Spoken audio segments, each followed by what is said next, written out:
Hello વિદ્યાર્થીઓ, welcome to Aryan ક્લાસીસમાં તમારું હાર્દિક સ્વાગત છે. ચાલો વિદ્યાર્થીઓ, આપણે ધોરણ 12 તત્વજ્ઞાન વિષયમાં ચેપ્ટર 4 નિરુપાધિક સંવિધાન ભણીએ છીએ. એમાં સ્વાધ્યાય 4 અને પ્રશ્ન નંબર 2 આપણે જોવાના છીએ. એમાં 22મા નંબરનું સંવિધાન છે, જેની ઉપર આપણે આજે ગૌર કરીશું. આ સંવિધાનને પૂરું કરવાનું છે. 40 સંવિધાન આપેલા છે, ખબર છે ને? તો 40 ફટાફટ પૂરા કરવાના છે. એટલે તમે પણ ફટાફટ વિડીયો જોતા રહેજો, કારણ કે હવે આપણી એક્ઝામ નજીક છે ને પહેલી એક્ઝામ આવે ત્યાં સુધી આપણે ફટાફટ સિલેબસને પૂરો કરવાનો છે.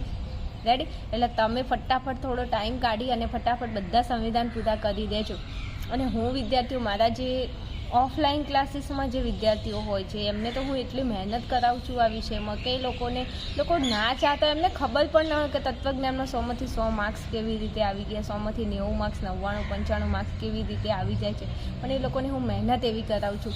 હવે હું તો તમારી જોડે છું નહીં તો તમને મારીને મહેનત કરાવું, પણ તમે એવું ચાહો છો કે તમારા સારા માર્ક્સ એવા લાવવા છે તત્વજ્ઞાનમાં, તો મારી થોડી જે ગાઈડલાઈન છે અને હું તમને જેમ કહું છું એમ થોડું તમે મારું સાંભળવાનું રાખજો. જો આજ સુધી કોઈનું સાંભળ્યું નથી એટલે એવા માર્ક્સ આવ્યા છે. હવે થોડું મારું સાંભળો તો કંઈક સારા એવા માર્ક્સ આવશે, જેનાથી તમને એવું લાગશે કે તમે કંઈક ભણી રહ્યા છો, કંઈક કરી રહ્યા છો અને તમે હજુ જિંદગીની અંદર તમારી અંદર બહુ બધી કાબિલિયત છે કંઈક કરવાની, એને તમે થોડી બહાર લાવો. પણ એના માટે થોડી મહેનત કરો. થશે ને મહેનત? હું તમારી સાથે છું, બસ તમે વ્યવસ્થિત મહેનત ઉપર લાગી જાઓ. ચાલો, હવે અહીંયા આપણને સંવિધાન આપેલું છે. તો આ સંવિધાનની અંદર સૌથી પહેલાં આપણે આકૃતિ બનાવવી પડશે, ભેદ નક્કી કરવો પડશે અને પ્રામાણ્ય નક્કી કરવું પડશે. હવે એવું ના કહેતા કે મેડમ તમને આખો દિવસ એકનું એક કામ કરવામાં કંટાળો નથી આવતો કે તમે 40 વખત આની આ વસ્તુ કરશો? મને કોઈ જ કંટાળો નથી આવતો, કારણ કે હું ભણાવું છું ને તમારે ભણવાનું છે. તમને પણ કંટાળો ન આવવો જોઈએ. જ્યારે એકની એક વસ્તુ આપણે વારંવાર કરીએ છીએ ને ત્યારે એ વસ્તુ આપણી રગમાં સમાવી જાય છે અને જ્યારે એક્ઝામ આવે છે ને એટલે તમને ઉપરથી અંદરથી એટલો આનંદ થશે ને, તમે તત્વજ્ઞાનનું પેપર જોશો તમને એવું લાગશે જ નહીં કે તમે એક્ઝામ આપવા માટે બેઠા છો એમ. તમને એવું ફીલ થશે, પણ એના માટે પહેલાં એવી મહેનત તમને કરેલી હોવી જોઈએ.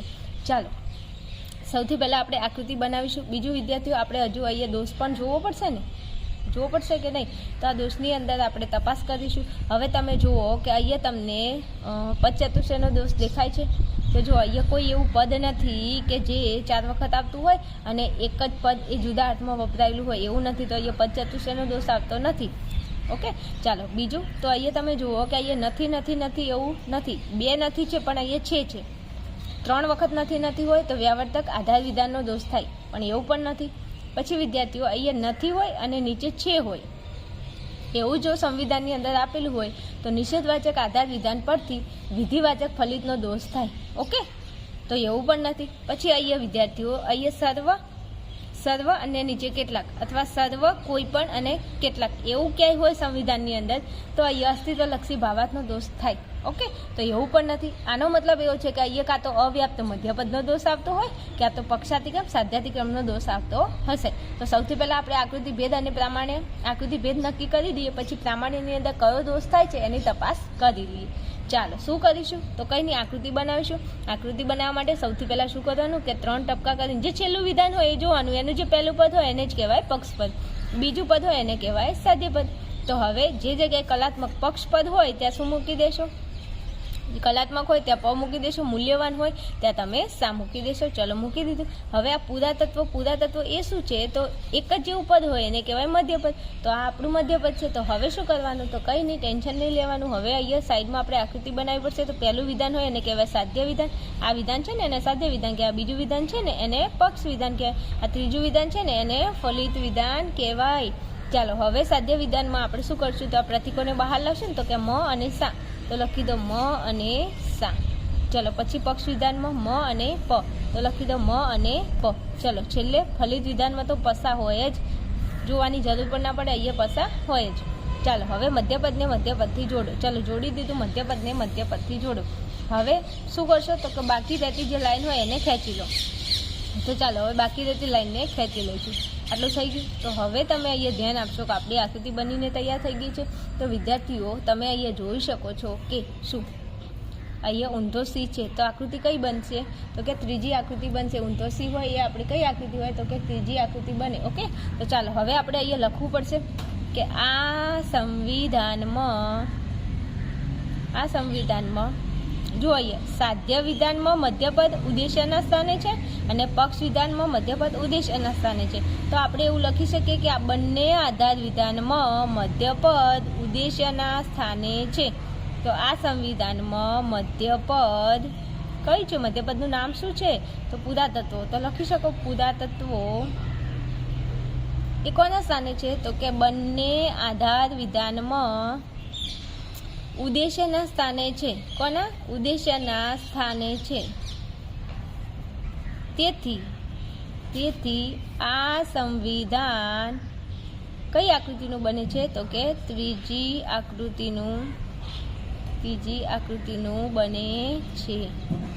ચલો આટલું લખતા આપણને શું ના આવડે ને કેટલું સહેલું છે, આવડી જાય એવું છે. ફટાફટ થોડું 2-4 તમે વિડીયો જુઓ તો તમને આકૃતિ લખતા આવડી જાય. ચાલો હવે ભેદ નક્કી કરવા માટે શું કરવાનું? તો કે સંવિધાનની આગળ અને પાછળ જોવાનું. તો જો અહીંયા સર્વ અને છે, સર્વ છે તો એનો ભેદ શું થાય? તો કે હા થાય.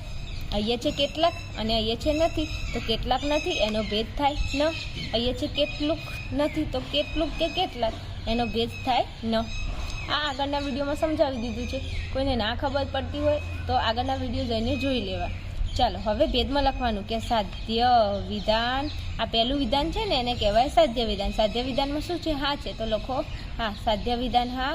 પછી આ બીજું વિધાન છે એ પક્ષ વિધાન છે તો એમાં ન આવે તો લખશું પક્ષ વિધાન ન.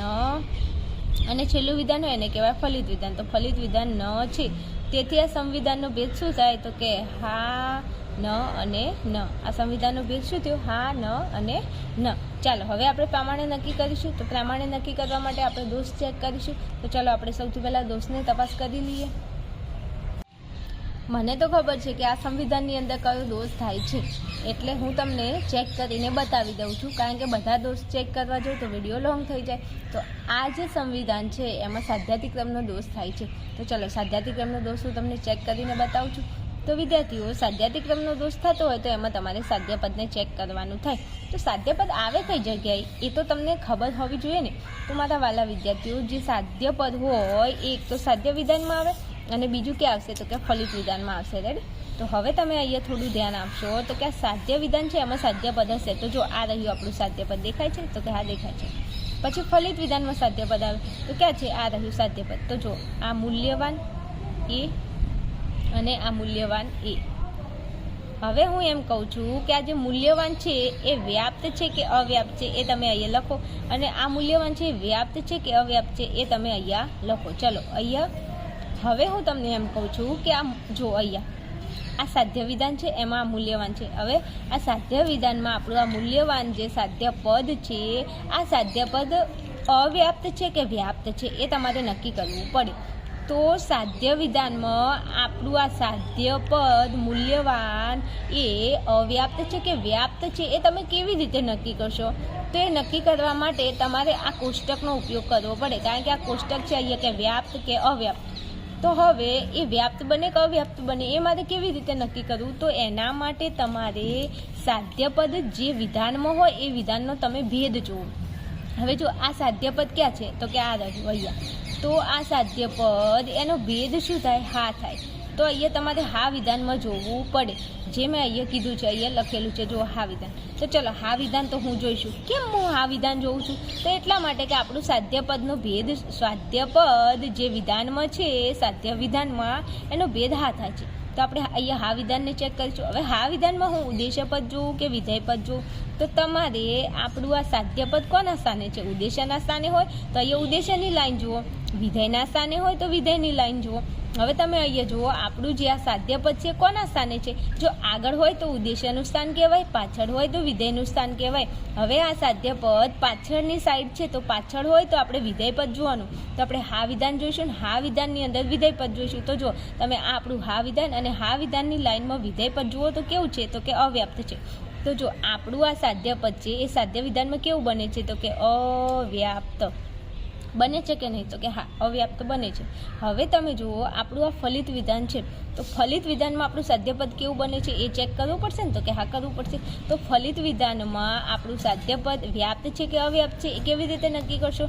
તો સાધ્યપદ જે વિધાનમાં હોય, સાધ્યપદ કયા વિધાનમાં છે? ફલિત વિધાનમાં. તો ફલિત વિધાનનો ભેદ જુઓ, ન છે તો નની અંદર જાઓ તો આ રહ્યો આપણો ન. હવે નની સામે હું ઉદ્દેશ્ય પદ જોઉં કે વિધેય પદ જોઉં? તો એના માટે તમારે શું કરવાનું, આ જોવું કે આ જોવું, એના માટે તમારે અહીંયા જોવાનું કે આપણું સાધ્યપદ કોના સ્થાને છે. સાધ્યપદ ઉદ્દેશ્યના સ્થાને છે કે વિધેયના સ્થાને છે.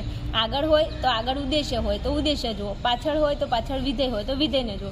હવે સાધ્યપદ ક્યાં છે, પાછળ છે, તો પાછળ હોય તો વિધેયની લાઈન તમારે જોવાની. તો જો ન વિધાન જોઈશું અને ન વિધાનમાં જુઓ આપણું આ પદ કેવું છે, વ્યાપ્ત છે કે નહીં, તો કે હા, તો અહીંયા લખી દો વ્યાપ્ત.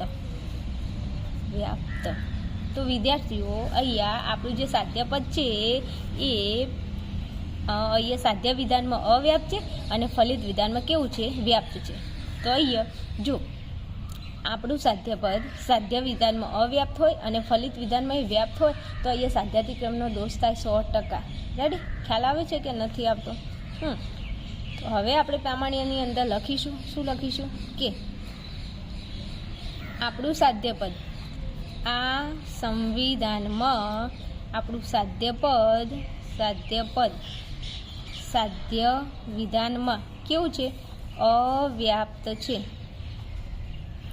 અને ફલિત વિધાનમાં કેવું છે, તો કે ફલિત વિધાનમાં વ્યાપ્ત છે. તેથી આ સંવિધાનમાં કયો દોષ થાય છે, તો કે સાધ્યાતિક્રમનો દોષ થાય છે. અને આ સંવિધાન કેવું બને છે, તો કે આ સંવિધાન અપ્રમાણભૂત બને છે. ક્લિયર? જો ખબર પડી? અરે પડે જ ના, કેમ પડે? તમે હું જેમ તમને દોષ ચેક કરતા શીખવાડું છું એવી રીતે તમે પણ ચેક કરો અને થોડી પ્રેક્ટિસ કરો તો આવડી જાય. અવ્યાપ મધ્યપદનો દોષ, સાધ્યાતિક્રમ અને પક્ષાતિક્રમ, બસ આ 2 દોષમાં તકલીફ પડે, બાકી બીજા દોષ તો તમને જોઈને ખબર પડી જાય. પડે કે ન પડે? કે પડી જાય 100%. તો ચલો ફટાફટ આપણે 23મા નંબરનું સંવિધાન પણ સાથે સાથે જોઈ લઈએ. ચલો 23મા નંબરનું સંવિધાન છે તો ફટાફટ આપણે પહેલાં શું કરીશું, દોષ ચેક કરીશું. બેન તમે કેમ દોષ ચેક કરવાનું અમને કહો છો? હું એટલા માટે કહું છું વિદ્યાર્થીઓ, કહીએ જો પંચચતુષ્ટયનો દોષ હોય ને વળી પાછી આપણે આકૃતિ બનાવી દઈએ બધું સેકમ સાક થાય, તો એ ચેકમ ચાક ના થાય ને એના માટે. ઓકે, તો આમાં તમે જુઓ તો કે પંચચતુષ્ટયનો દોષ છે જ નહીં ને. જો બધા પદો છે, 3 પદો છે અને દરેક પદ 1 જ અર્થમાં વપરાયેલું છે. હવે જો પાછળ નથી હોય તો વ્યાવર્તક આધાર વિધાનનો દોષ થાય, પણ અહીંયા નથી, પછી અહીંયા છે, તો 3 વખત નથી, તો અહીંયા વ્યાવર્તક આધાર વિધાનનો દોષ પણ નથી. અહીંયા જો નથી હોય અને નીચે છે હોય તો અહીંયા નિષેધવાચક આધાર વિધાન પરથી વિધિવાચક ફલિતનો દોષ થાય. તો એવું અહીંયા છે, જો અહીંયા નથી અને નીચે છે. તો ફલિત વિધાન છે હોય અને બંને આધાર વિધાનમાંથી કોઈ પણ આધાર વિધાન નથી હોય તો વિધિવાચકનો દોષ થાય. નિષેધવાચક આધાર વિધાન પરથી વિધિવાચક ફલિતનો દોષ થાય. ઓકે, તો આપણને દોષની ખબર પડી ગઈ. સૌથી પહેલાં આકૃતિ બનાવીશું. ચાલો આકૃતિ બનાવવા માટે શું કરવાનું, પક્ષપદ શોધો, સાધ્યપદ શોધે. પહેલું હોય એને કહેવાય પક્ષપદ, બીજું હોય એને કહેવાય સાધ્યપદ. જે જગ્યાએ હિમાચ્છાદિત હોય, હિમાચ્છાદિત, તો તે જગ્યાએ તમે પ મૂકી દો અને જે જગ્યાએ શ્રદ્ધાળુઓ હોય ત્યાં તમે શું મૂકી દો, તો કે સા મૂકી દો. મૂકી દઈશું. સોરી વિદ્યાર્થીઓ, કંઈક મિસ્ટેક લાગે છે. સોરી વિદ્યાર્થીઓ, અહીંયા જે શ્રદ્ધાળુઓ છે ત્યાં રમણીય આવશે, લખવામાં થોડી મિસ્ટેક થઈ છે, કોઈ બાત નહીં, સુધાર દેતે હૈ. अक्षर भूल तो इंसान से ही होती है ना. हाँ, जो पशु पक्षी होते हैं वो थोड़ी ना भूल करते हैं. बड़े बड़े देशों में छोटी छोटी गलतियाँ होती रहती है, कोई बात नहीं, सुधार लेंगे हम अपनी गलती सुधारना और गलती को स्वीकारना ही बहुत बड़ी बात होती है.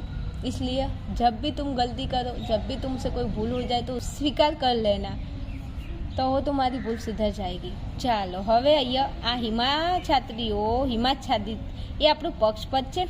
આ જે રમણીય છે તો રમણીય એ આપણું સાધ્યપદ છે. હવે જે જગ્યાએ હિમાચ્છાદિત હોય ત્યાં પ મૂકી દો, જે મેં મૂકી દીધો છે.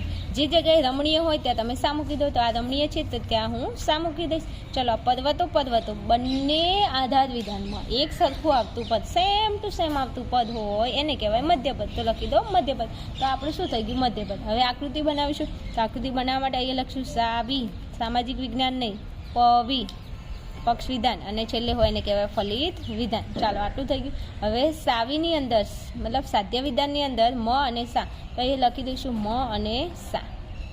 ચલો હવે અહીંયા પર્વતો ત્યાં મ અને પ, તો એ લખી દઈશું મ અને પ. ચલો છેલ્લે હોય ફલિત વિધાન તો એમાં તો પસા હોય જે આપણને ખબર છે. હવે શું કરવાનું? તો કંઈ નહીં, મધ્યપદને મધ્યપદથી જોડો. ચલો જોડી દીધું. હવે બાકી રહેતી લાઈન હોય ખેંચી લો. ચલો ખેંચી લીધી. Okay, clear? હા, ચલો હવે શું કરીશું? કંઈ નહીં, આકૃતિ બનીને તૈયાર થઈ ગઈ છે. ઊંધો સી છે, તો ઊંધો સી હોય તો કઈ આકૃતિ બને? તો કે ત્રીજી આકૃતિ બને. તો અહીં આપણે લખીશું કે આ સંવિધાનમાં મધ્યપદ કઈ છે? પર્વતો. મધ્યપદ પર્વતો બંને આધાર વિધાનમાં, જો સાધ્ય વિધાન અને પક્ષ વિધાન, તો બંને ભેગા લખવાય તો બંને આધાર વિધાન લખી શકો. તો બંને આધાર વિધાનમાં કોના સ્થાને છે? આગળ હોય તો ઉદ્દેશ્યનું સ્થાન. તો જો મધ્યપદ આગળ છે, અહીંયા મધ્યપદ આગળ છે, સાધ્યપદ પાછળ છે, પક્ષપદ પાછળ છે, તો બંનેમાં મધ્યપદ કોના સ્થાને છે? તો કે ઉદ્દેશ્યના સ્થાને છે. ઉદ્દેશ્યના સ્થાને છે. તેથી આ સંવિધાન કઈ આકૃતિનું બને છે? તો કે ત્રીજી આકૃતિનું બને છે. ચલો આટલું લખતા આવડે કે ન આવડે? આવડે. અંદરથી જોઈને લખવાનું છે. આ તમારે ક્યાંય ઘરનું લઈને લખવાનું નથી. તો વિદ્યાર્થીઓ કહે છે કે તત્વજ્ઞાન નથી આવતું. એટલે વિદ્યાર્થીઓ 50% પેપર તો તમારું જે અંદર હોય છે ને એમાં જોઈને લખવાનું હોય છે. વ્યવસ્થિત થિયરી થોડી ભણો તો ખબર પડે. ચાલો હવે ભેદની અંદર શું કરીશું? તો અહીંયા છે સર્વ અને અહીંયા છે છે. સર્વ છે હોય તો એનો ભેદ થાય હા. કેટલાક નથી તો કેટલાક નથી માટે ન. કેટલાક છે તો કેટલાક છે માટે આવશે હ. રેડી? તો ચાલો હવે શું કરીશું? તો ભેદ નક્કી કરી દીધો. તો લખશું કે સાધ્ય વિધાન હા, પક્ષ વિધાન ન અને ફલિત વિધાન હ છે. તેથી આ સંવિધાનનો ભેદ શું થાય? તો કે હા ન થાય છે. આપણા સંવિધાનનો ભેદ શું થાય છે? તો કે હા ન થાય છે. ઓકે, ચલો હવે પ્રમાણે નક્કી કરીશું. તો પ્રમાણે નક્કી કરવા માટે આપણને ખબર જ છે કે અહીંયા શું થાય છે? તો કે અહીંયા નિષેધ વાચક આધાર વિધાન પરથી